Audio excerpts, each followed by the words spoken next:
আজকে আমি লাইফে ফর দ্য ফার্স্ট টাইম গরুর মাংস রান্না করছি, আর তাও আবার গরুর কালাভুনা রান্না করছি। তো গরুর কালাভুনা রান্নার জন্য প্রথমে হচ্ছে পেঁয়াজ বেরেস্তা করে নিচ্ছি।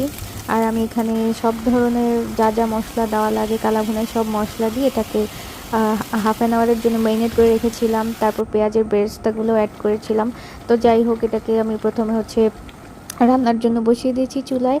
তারপর প্রথমে হচ্ছে হাই হিটে রেখে দেন লো হিটে দিয়ে এটাকে ঢেকে বসিয়ে দিয়েছিলাম। আর একটু পরপর সেটাকে হচ্ছে নাড়াচাড়া করে দিচ্ছিলাম যেন নিচে পোড়া না লেগে যায়। মাংসটা যখন অলমোস্ট সিদ্ধ হয়ে গিয়েছে, মানে আমার রান্না প্রায় কমপ্লিট বলা যায়, তখন আমি এখানে হচ্ছে গিয়ে একটা মানে বাগার দেওয়ার জন্য সরিষা তেলের মধ্যে হচ্ছে গিয়ে রসুন, পেঁয়াজ, দেন শুকনো মরিচ দিয়ে ওটাকে হচ্ছে দিয়ে দিয়েছিলাম একদম লাস্টে আর কি। তারপর এটাকে আবার নেড়েচেড়ে কিছুক্ষণ মানে ভেজে ভেজে নিয়েছি যেন কালাভুনার কালারটা আসে।